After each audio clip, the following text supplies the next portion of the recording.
Hi, I'm Gus Arianto from One Bowl of Rice.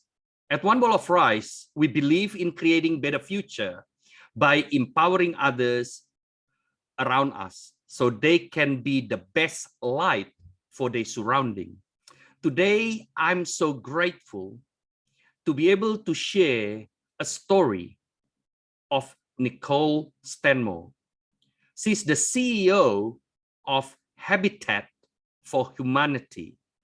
They are a non-profit organization who help the world by building a decent homes for people in need. Their vision is that everyone needs a decent place to live. Nicole, welcome to One Bowl of Rice. Thank you very much, Gus. Thank you for having me here today. I'm so grateful that you're donating your time for my passion project.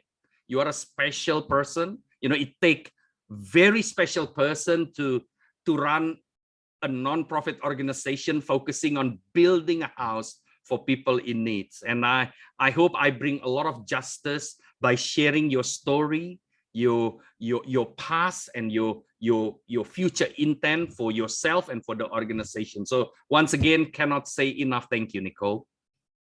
Thank you so much, Gus. But I have to say, there's a lot of special people out there. So thank you. You are just being Nicole, the humble Nicole. Thank you. Okay, so let me just start with this, Nicole. Obviously, for many of my audience, they probably do not know you, and I'm sure not everyone know who is Habitat for Humanity. Why don't we start with you, Nicole? Who is Nicole? Who is Nicole?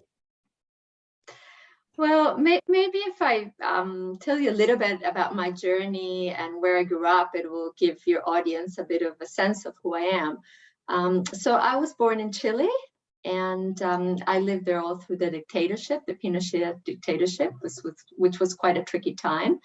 I studied law in Chile. That was my first degree. I guess I always had a passion for justice, which is why I decided on that career. But then because my family was very much in business, I thought that it could be interesting to do an MBA. I don't know why. I was very lucky that I was accepted in Cambridge University. So that was a fantastic experience, you know, to go through that degree with a very international group of people. And it was interesting because although I was learning about business, I still remember being in the classroom and everybody talking about their jobs because, you know, usually people came to the MBA with work experience. And I remember this woman who worked for Oxfam. And I remember her talking about her job. And my ears pricked up and I thought, wow, she has the most interesting job in this group.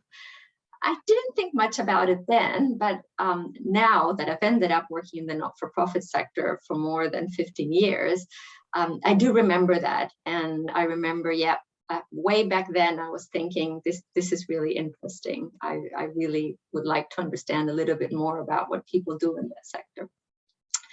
But after finishing my MBA, I went back to Chile. I did work as a lawyer for some time in Chile. Then I worked for the Australian Trade Commission. I was very interested in the environment. I did some tradable emission transactions. I thought, you know, this climate change issue was big, and was there anything there I could do about it? But I was also interested in mining because I thought that's one of the biggest contributors to the environmental problem. And what can I do? So I worked for the Australian Trade Commission, helping the mining sector, thinking about environment and what could be done there. But then, you know, fast forward a couple of years, I met my husband, who's Australian, and, you know, more than 20 years ago, here I am living in Sydney with an Australian husband and with 2 grown-up children. And of course, I'm not working on anything to do with law, the environment, or anything like that. So yeah, who would have known back then where I would end up? But I'm very happy that I made the transition to the not-for-profit sector. Wow. And I still, you know, every time I'm talking to anyone that put their passion and their life for nonprofit, I always ask myself, you know, thinking back at the start of your career, you know, you study hard, you're taking MBA at a well-known university, you're moving countries, you were a lawyer, so much commercial benefit to your body and to your starting of your career, what was your purpose? Like, is this always your purpose back then? Like, even though you probably do not know back then, but bring it back. Can you talk about your purpose? Like, what's...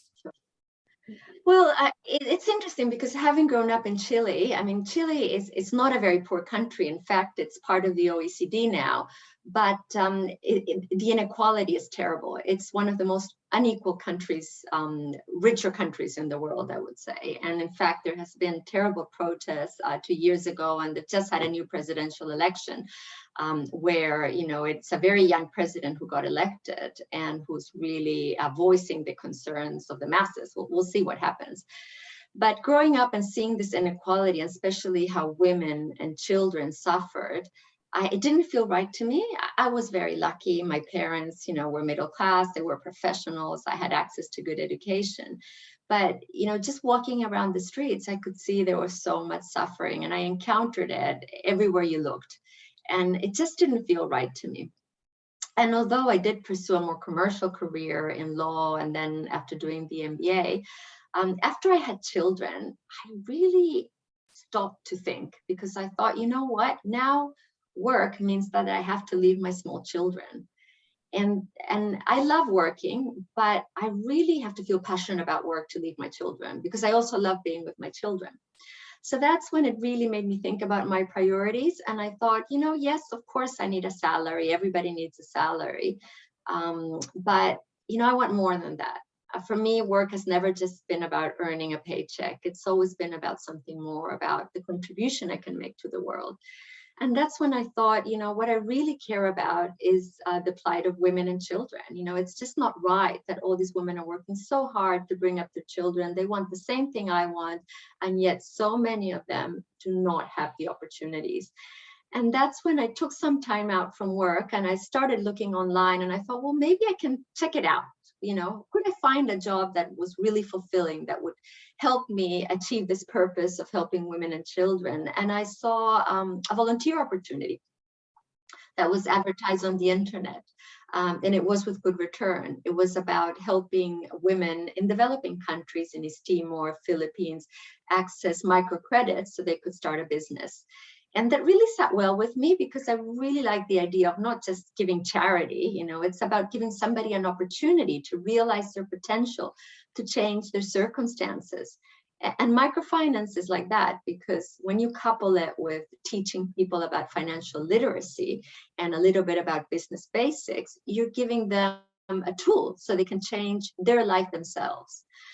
So I joined as a volunteer. We launched this peer-to-peer lending platform called Good Return, which is still live.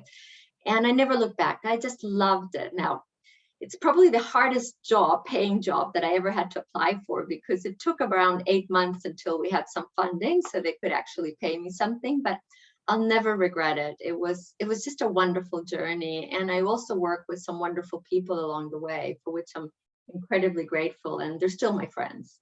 So Nicole, can I ask you, it's very hard for me to understand this. And that's why I love learning from leaders like yourself. You put a lot of effort to finish your studies to start with. That's just to start with. And to have a thinking that you want to be the best lawyer possible, and anything start with law, I just cannot imagine the reading that you need to do. And then for you to wake up, and I can understand, to be honest, I can relate to your intent to help others. I believe that we can help others too. I come from a commercial world, but you're taking it to the next level, right? Like, I mean, you said before, it's never been about paycheck. I need a bigger purpose. I really want to help. Can I assume that whilst you making that decision, it wasn't easy though, because your surrounding 99% is not doing what you're doing? I mean, otherwise everyone, my neighbor will be working for nonprofits, my friends will be working for nonprofits, but it's not like you will be the one diamond out of many, many rocks that doing this. How do you stay on your purpose? Like, how do you, this is about the ego. I want to understand the ego. I want to understand how you remain as one bowl of rice. Like the reason why I call this initiative One Bowl of Rice is exactly capturing what you said. You remain basic while elevating others. You remain core by making sure surrounding you become better each day. You don't try to make it a fried rice. Like you're not trying to move from steamed rice to fried rice. You remain that. How do you, I don't know whether that's actually a right analogy, but I just want to really understand that part. How do you stay committed? Because for us all in the world, learning from you to stay committed, focusing on others, that's not easy, right? That's not simple. Yeah. Look, at the end of the day, Gus, I think I'm a very selfish person. All I want is to be happy. And I think that's what most human beings want. And I know that, doing a purposeful job where I can help others will make me happy. So that's why it's easy for me to stay in this course. And the other thing is that I should say, I do get paid. You can work in the not-for-profit sector and get paid. Of course, you're never going to make as much money as if you're in the private sector. But there's so many other perks. I mean, I get to work with wonderful people. The team I work with at Habitat now, for example, they're all very passionate, very committed people that love what they do, and they do it for a purpose. And to turn up every day to the office and work alongside those people is a real privilege. And also knowing that our work is making a contribution that is changing the lives of thousands of people. That's an amazing privilege. I mean, how lucky am I to be able to turn up to work every day and know that my work is helping others? So that's a massive reward, and it makes me happy. So I really don't feel I'm giving up much. On the contrary, I feel very, very lucky to be in this position, that I can contribute, that I can do super interesting work, and I can do it alongside amazing people. Oh my God, you're just so special from the get-go. I mean, imagine if organizational thinking like that, like what you said is, I'm not sacrificing anything. I'm living to be happy. And in return, I get the best, happiest things in return, because that's always one thing that I want to do. That is just so special, Nicole. Now, can you share with us who's Habitat and what's this organization all about? Well, Habitat for Humanity, it's an international organization. So it started back in the 70s with some idealist couple who thought, there's all these people that have amazing wealth, and there's all these people that don't have anything. Why can't we put them together and make them help each other? Because the rich also need a purpose in life, So we're also going to be helping them by introducing them to people that need a safe place to live. So it started with this concept that the community gets together to build a house for somebody in need. And from then it's grown. And now Habitat is across 70 countries around the world. And we're more of a sophisticated organization. I mean, we work all along the housing value chain. So in countries in the Pacific, for example, where women don't have any land rights, we're about advocating for land rights for women. We're about working with microfinancial institutions, so there's proper loans so you can actually fix or build a house.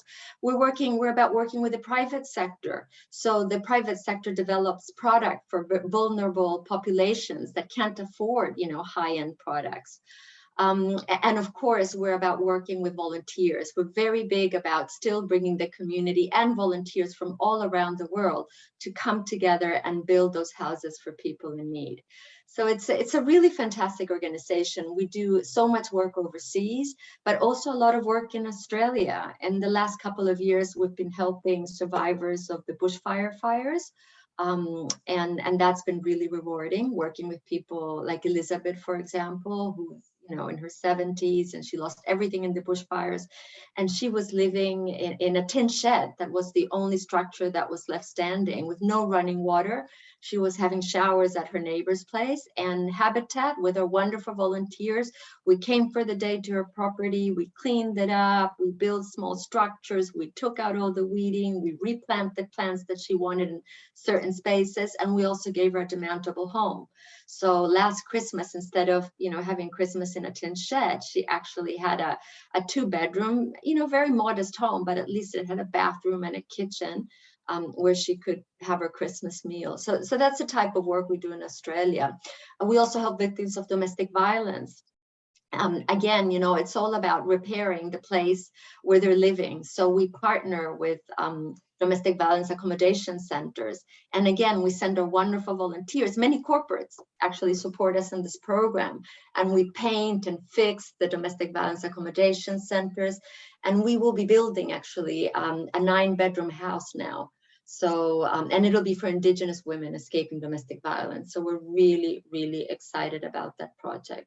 So when we say a safe place to live, it's more than just the house. You know, it can be, it's different for women suffering domestic violence. It's transitional accommodation centers.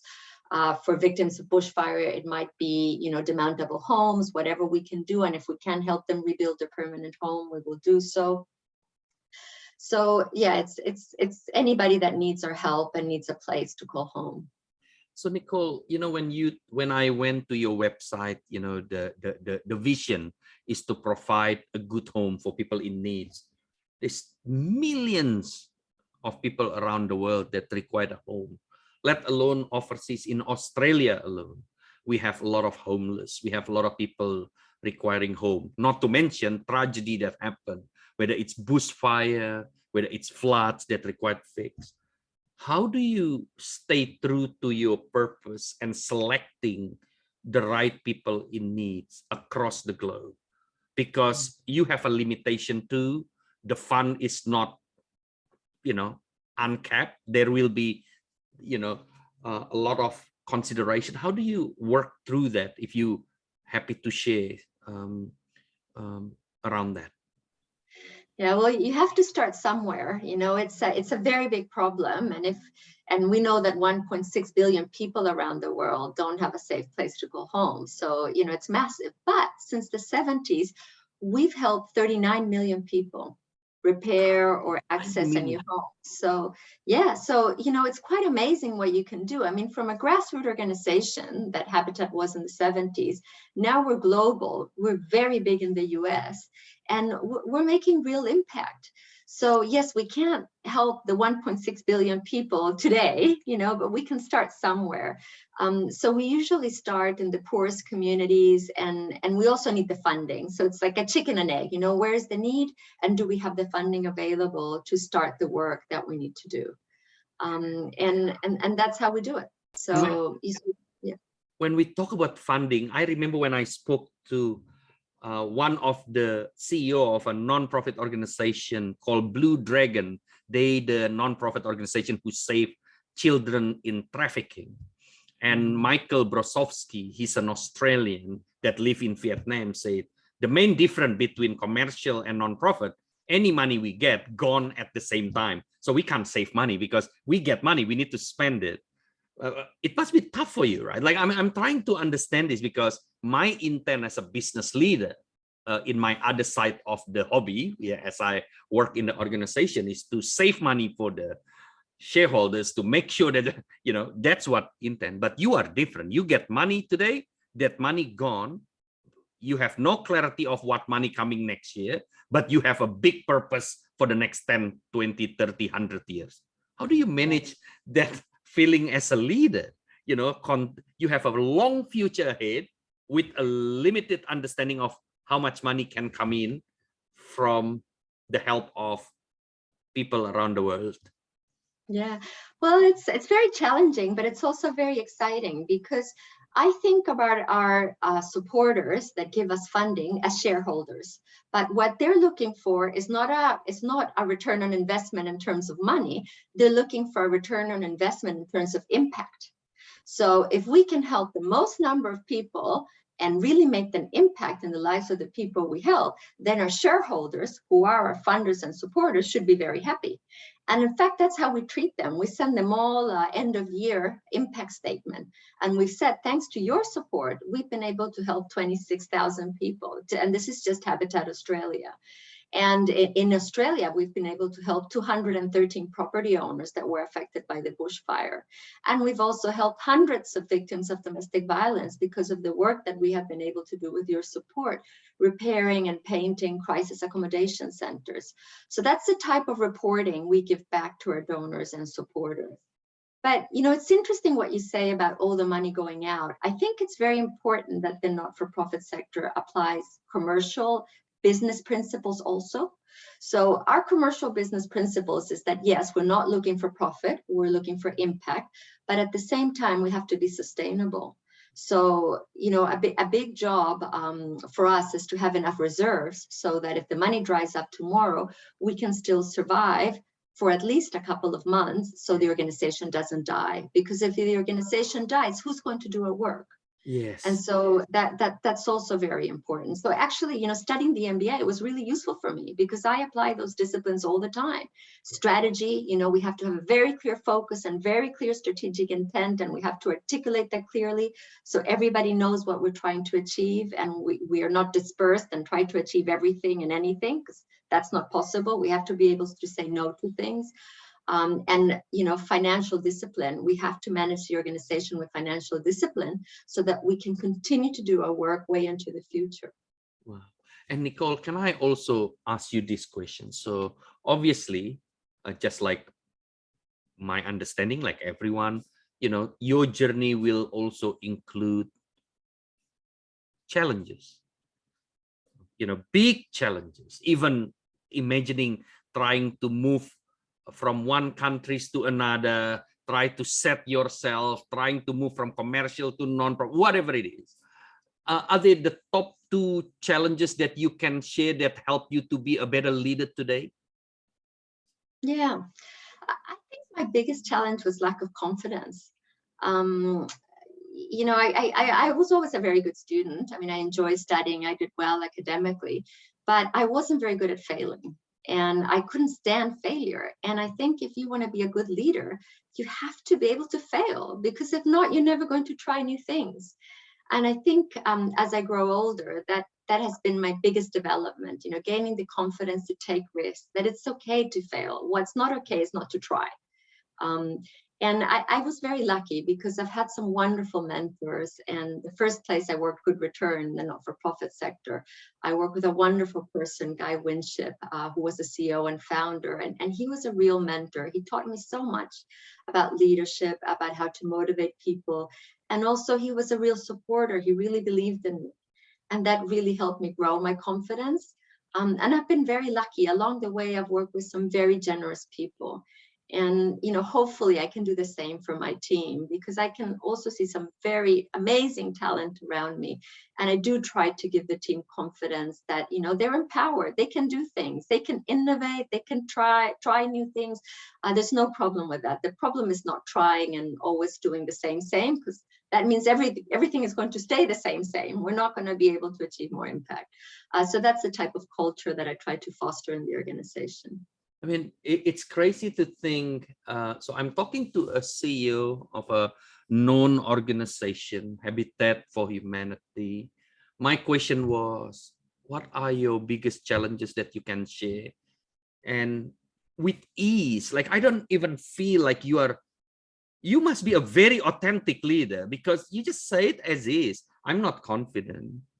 I'm not like you said with this is public videos. This will be viewed for years to come, and your authenticity of sharing your pain, sharing your, you know, instead of saying, well, I, you know, I don't know, you know, like whoever thought a CEO have a problem with confidence, right? But you say it with the way of, I think I can understand that, because we all human being and we all have our own demon, and for you to mention that, you know, by getting a mentor that helped you, by, you know, by working on that, Yeah. And what do you say to people that have a lack of confidence in their journey right now?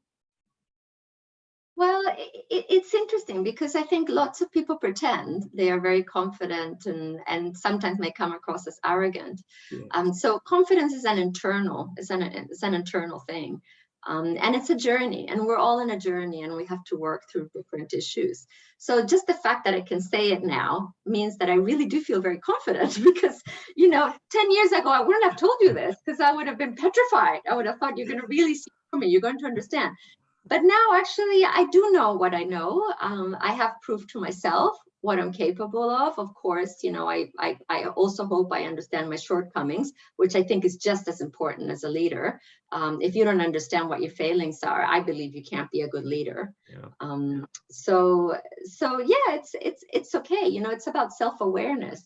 And it's also about vulnerability. I mean, I love Brené Brown and, the way she talks about relationships and I do follow a lot of the readings of business. I love the Aristotle project in Google about, how do you create an innovative team? And it's all about creating trust. And to create trust, you've got to allow people to fail. You can't punish failure.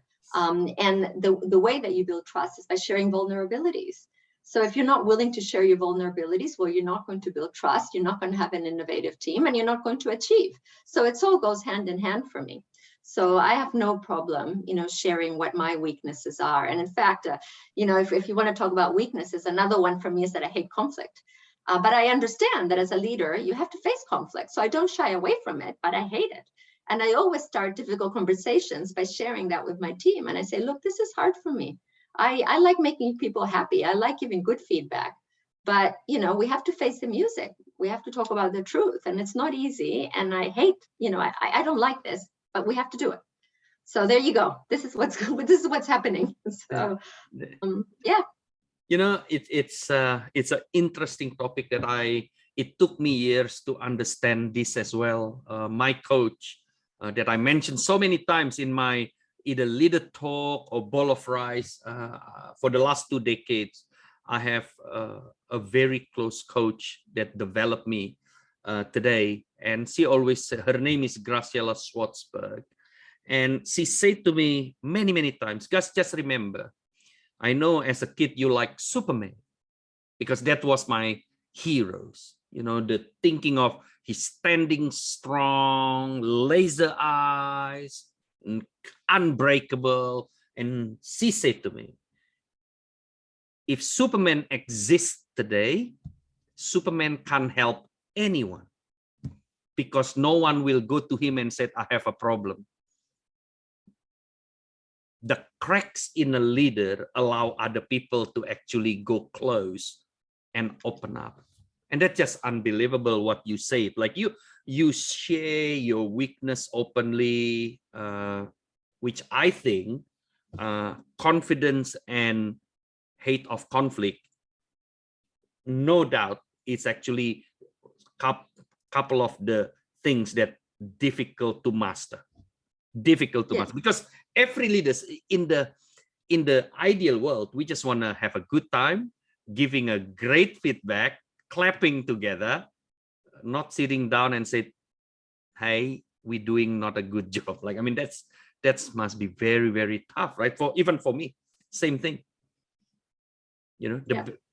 Right? So now leadership. I wanna go through leadership in after so many journeys, you're talking to so many people. What are the top 3 attributes of a great leader in your career that if you have to pick? Courageous. I think it's really important to stand up for what you believe in and always speak the truth. So you have to be courageous. Humble, because if you're arrogant and it's all about yourself, then you're never going to have a high performing team. People are not going to follow you. And insightful. I think you have to be self-aware because, as you say, Gus, if you don't know what your cracks are, how can you choose the right team? Because it's about putting the right strengths together. So you have to understand what your weaknesses are so you can choose a strong person where you're weak. And that's going to make the best team ever. Wow. Courageous, humble, and insightful. Self-aware, insightful. Yeah. Is that something we all can learn, do you think? Yeah. I think you can learn. Absolutely, you can learn. And when I think about my journey, I didn't encounter this type of leadership straight up. On the contrary, because this is a very kind of new age kind of leadership. Before it was, the world was a lot more hierarchical, and in places like Chile, it was very hierarchical. So it was all about command and control, and that's how I thought you had to be. And it was only, when I moved to the not-for-profit sector and met people like Guy and other mentors that I realized, well, actually, no, there's a much better way to be a leader. And it will bring a lot better results also, because you'll surround yourself with talented people. I mean, my motto in life is always hire people that are smarter than you. That's when I'm really happy, when I can find the best people that I think they're smarter than me. Great. That's the people I love working with. That's my favorite. That's fantastic. Courageous, humble, insightful. I will always remember that too. Nicole, do you mind to share with us, just to put a context to my audience? Habitat for Humanity, you must work with, certain cases that will be with you forever. Certain example, like Elizabeth, maybe that's the story. Is there any particular story that you can share with us that give a better context of what your organization actually do? If you can be very descriptive of the the success of the project, what Habitat actually doing to bridge the situation. Is there any that you can share on top of your mind? Yeah, well, we're doing a really interesting project in Fiji at the moment with the Australian government. It's with the fund called Water for Women. So we also work in the area of water and sanitation, because we believe a safe home has to have drinking water, and you have to have a toilet, very basic things. And we're working with very remote communities in Ba and Ra. And these are communities that are, although they're in the Yasawa Islands and very touristy places in Fiji, they're quite remote and they don't have access to safe drinking water.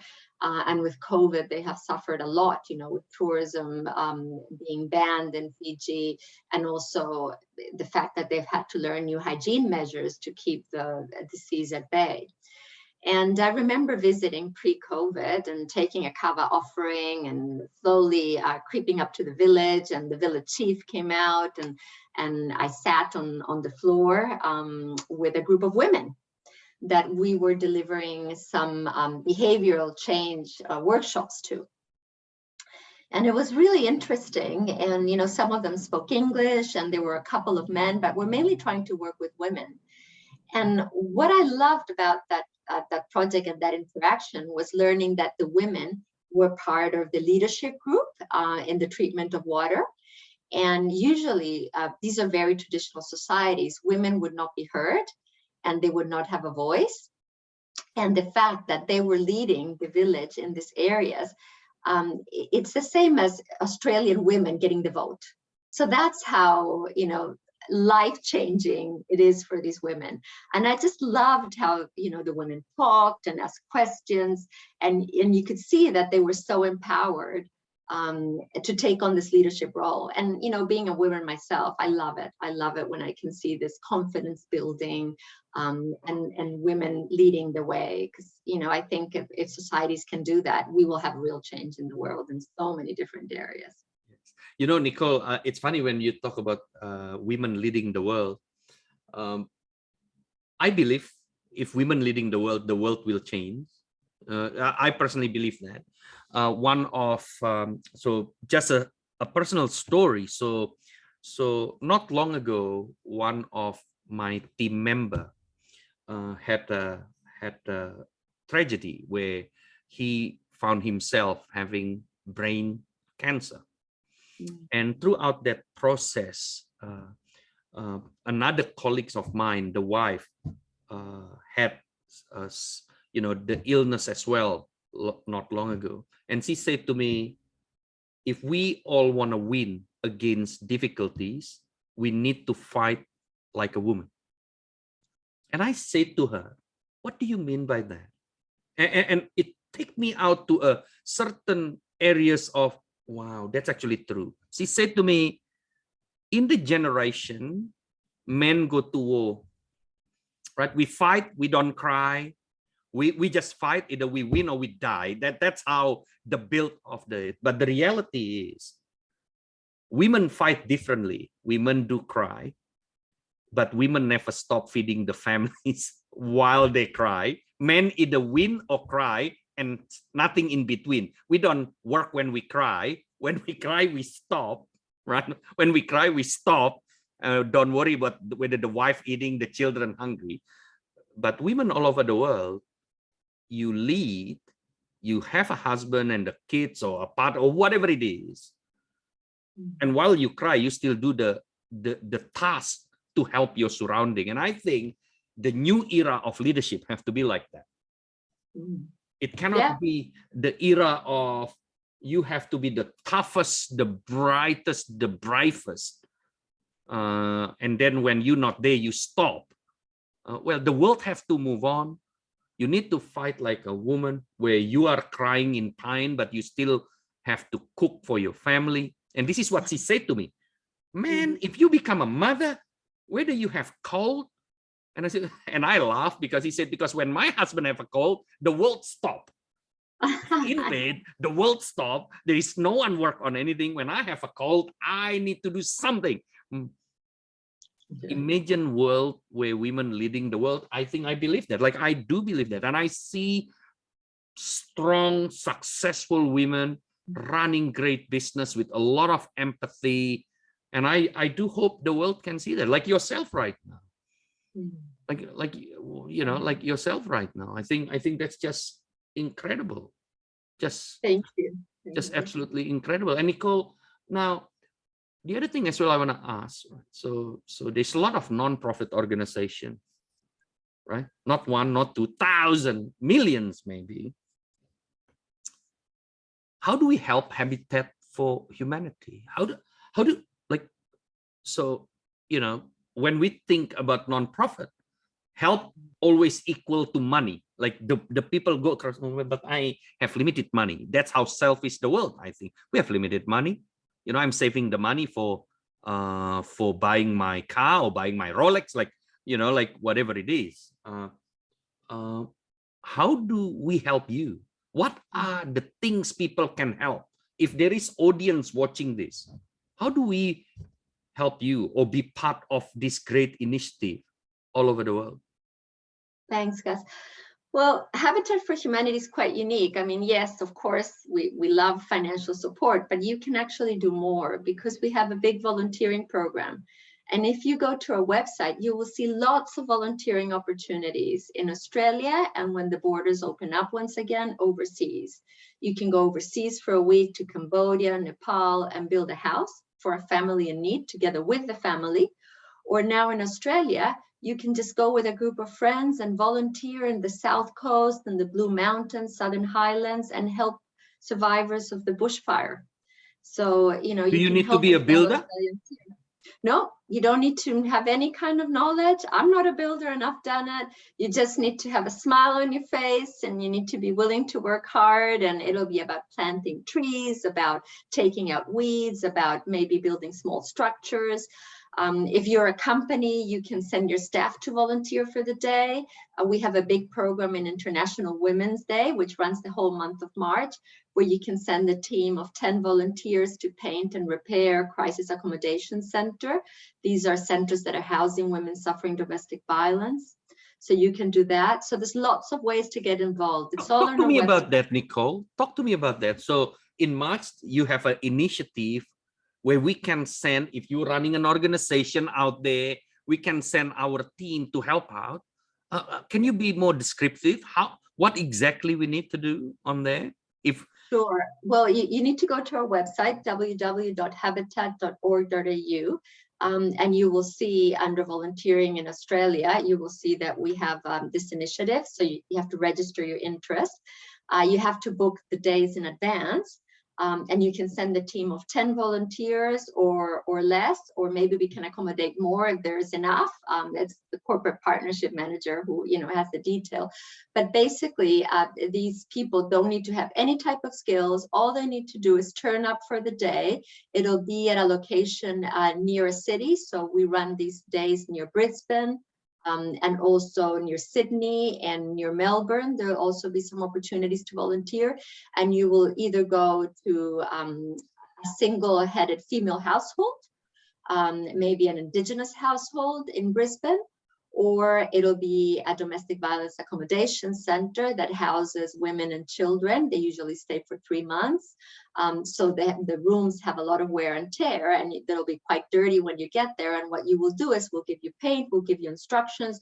You will clean the skirting boards, you will repaint the whole room, you will clean it, and by the end of the day, you will see the difference. The room will end up looking really fresh and nice, and you'll also get a talk by the center manager who will tell you about the type of people that use those centers and the difference it makes, because many of these women, you know, they live in nice houses, but they're suffering domestic violence, and it takes a lot of courage for them to run away with their children.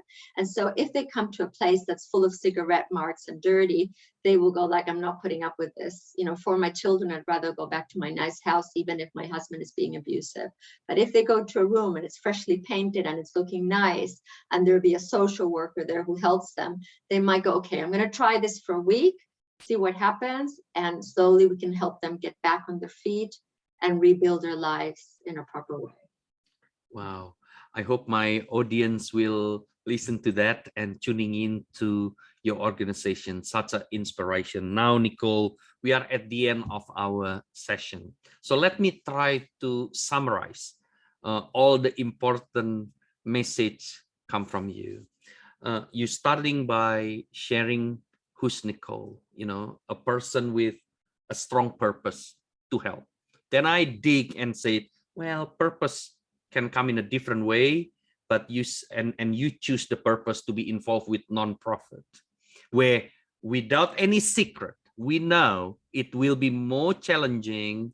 And also at the same time, one thing that I like, you said, yes, it's more challenging because compared to commercial organization, we might be getting return in pay less than commercial organization, but we get paid more in happiness.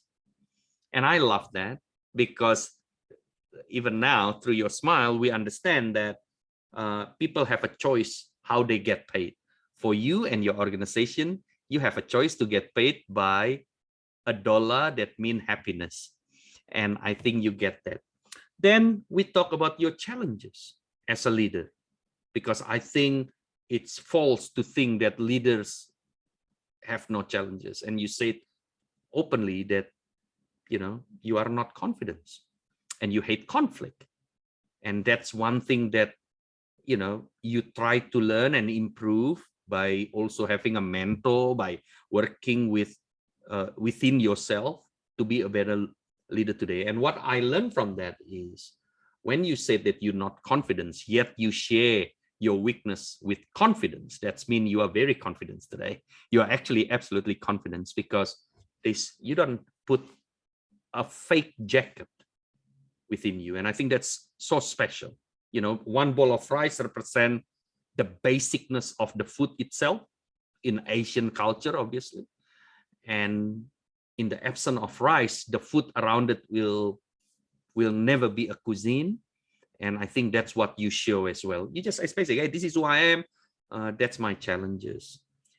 You share with us the attributes of a great leader, which is someone that is courageous, humble, and insightful. And I love that. And you also said that, yes, we can learn this if only we are open. You know, obviously you can't learn if you're not open.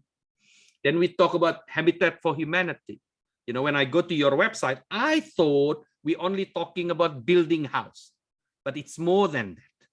It's providing more than that, providing clean water, providing help of someone to get back if they have domestic violence.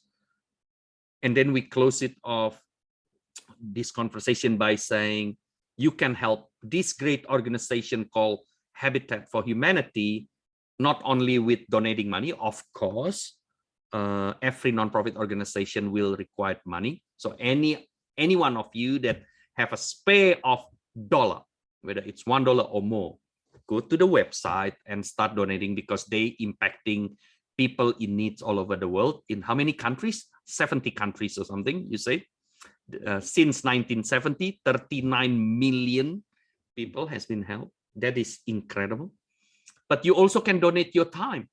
If you are a leader in organization, in March, they have initiative, or maybe in February and every month, where you can actually donate your time, donate your work to help others while building a great team building for your organization as well. So Nicole, such a wonderful story for One Bowl of Rice. Thank you so much for donating your time. I hope I do a great justice to bring what you do and what Habitat for Humanity doing for the world, and cannot say enough thank you. Thank you, Gus. Thank you for listening so well. That was an amazing summary. Thank you. Thank you, Nicole. You have a great day. Thanks so much. Bye.